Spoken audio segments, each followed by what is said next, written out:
So, Yeah. here's my concern with this. Yeah.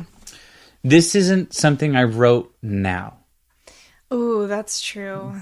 but it's not something I've ever developed. So, I think, we're talking about going back to recycled ideas Yeah. with like the voice memos. Is it wrong to revisit old ideas to write a new song with it? I don't think so. I mean, I think that if you've never attempted anything with it before, or if you've never gone past that, like that's just that little egg of an idea. Yeah, yeah. I think it's fair game. You think it's fair game? Yeah, I mean, it's not like we're coming in with an entire draft and being like, No, that's true. It's tweak not this like, for me. what about these lyrics? This is just a warm up exercise. One Lego. That I in the Lego that's what it is. Yeah. I think it's okay. I think let's use it. And Okay. all right. Cool. Do you want me to keep playing? You want to develop some ideas? Yeah, just play, and I'm gonna throw something out there that may or may not stick. Okay, then I'm just going to develop onto this, and some of this might sound bad, some of it might not, but I'm just going to Sick. mess around with some chords. The name of the game here.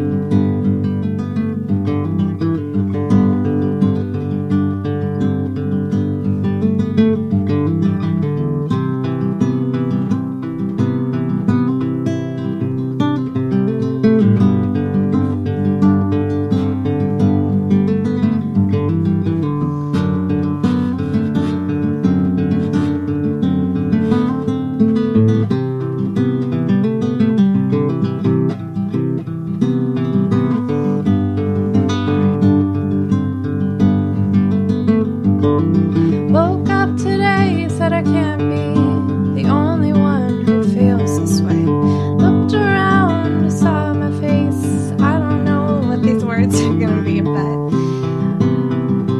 it's not coming that way.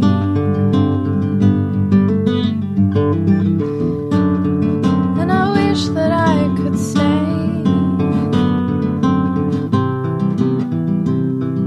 But I gotta get away.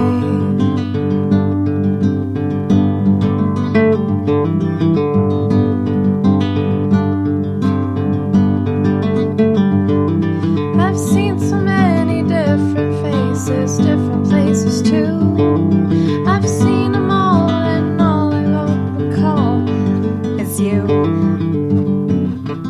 And these times are hard. I lost it. I started thinking too hard.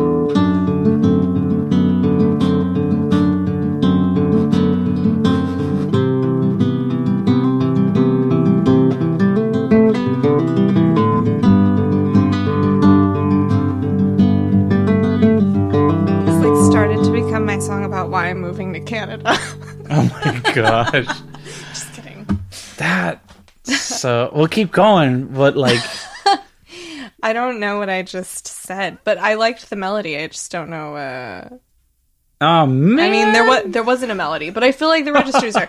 So this is but this is exactly what I do. Is I find like a spot that feels Yeah. right, Yeah. and then make up some words that make no sense. And then go back and replace them with words that do make sense. So, like this is where I would look at this as like one of those ink blot tests and be like, okay, what words were you repeating a lot, or like what full sentences, if there were any, Yeah. made sense.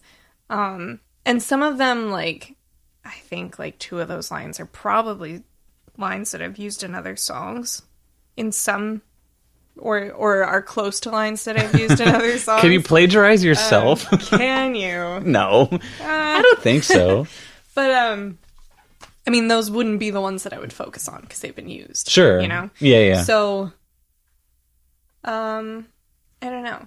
I guess what I was thinking about while I started singing and was like togetherness or finding people who feel the same way that you do. Sure. Okay. Which I think kind of stemmed from our conversation when I first saw you today, which was like, oh, you're a person who's going through all of these. This set. I mean, 2020's been outrageous. You all have been here.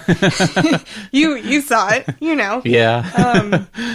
And it's been so easy to feel alone. You know, through quarantine, through all of these situations that have been so foreign to all of us. But when you actually talk to people, it's like, oh, we're all going through this together. Like, oddly separate, but together, you know? Everyone's struggling in some way. Yeah. There's a weird unity in that. There is a weird unity, yeah, in being miserable, right?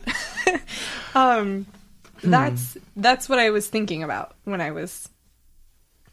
words were happening. Or not happening. They were happening. Thanks. I was blown away. You saw my face. They didn't, but you saw my face. Can confirm. There was surprise. That's just, and so I something about you've been a lot of places. I've been a lot of places. Seen a lot of faces, been a lot of places too. I can't remember. Something whatever you're the that only order one was. that's around. I don't know. Little interior rhyme there. It was kind of useless, but no, because there was something you developed, and it worked really well, but I can't remember what it was because it blew me away. Are we allowed to go back and like listen to the the tape? I could. I think I remember part of it though. That part was like, I've seen a lot of faces. Oh no, I've been so many places, seen a lot of faces too. Was that it? Something like that. I don't know. That could be a good opening line, actually. But the only one that's consistent was the one belonged to you. I don't know. Yeah, something. It's something like that. I'm not like that. See, this is an interesting habit that I need to break for myself as a songwriter. Is that I've been so brainwashed by like pop songs, love songs, that it's hard for me to talk to a collective you in songs, and I feel like I always hone back in on like one individual. You know, one of the philosophies around songwriting I've heard a lot, and from a lot of songwriters that I know personally, because where else would I hear this philosophy from? But is that Internet? No. Where'd you get that? Internet. It's that you write as general as possible so more people can relate to it. Yeah, I've heard that too. And I think it's, I met people who think the opposite. No, a song should be deep. A lot of songs people write are deeply personal. I think it's easy to be specific and general at the same time. Like, that's true. You can have an idea around it that's unique to you, but you can relate it to other people. Right. Or make it relatable. Or have it be so specific that people go, yeah, I've done that. You know? That's right. Yeah. Like, I did perform surgery on a Tuesday. See, now we can't edit that out. I can't let it go. I did do that. No. Yeah, no, I think there's something relatable in details. That's true. That is true. Or at least it's a good exercise in empathy, even if they can't relate to it. Sure. I always appreciate when a songwriter or a singer puts their full emotion into it, even if it's something deeply personal. Yeah. Something about music being magic. Thank you, Quinn. Where it's, you can almost feel what they're feeling. Yeah. If it's done right. Absolutely. But also, I think you should just let it happen. If it's general, it's general. If it's not, like, I don't think those are the types of barriers you should set. I'm going to write a song that's going to be general. Like, you're gonna hit a wall right away. It just... Of course, yeah. I have learned to go in with like zero expectations. Yes. Because... Yes. Yeah, otherwise it just trips you up too much. It does. And that's what's trips me up so much. Like, it's lyrics that I struggle with. And part of it is because I do have these expectations that I have to write meaningful lyrics. I have to write lyrics that are going to be good. Well, and then you listen to the radio, and I feel like half the songs that play, you're like, really? I was beating myself up about not doing something original or creative, and this person is literally just saying the same line for 3.5 minutes. Right. And it's not even, Yeah. it's a line from another song or from, like, But then I had to daily think, conversation. like, when you think of songs like that, is the appeal of the song the lyrics? Or is it the music? Because I think we put so much value on the lyrics. Not that we shouldn't, but I think, you know, I've had to go through periods with, like, my favorite musicians. Yeah. Where, like, there's a phase where their lyrics to me were like, oh, this sucks. But I love this song because it just sounds beautiful.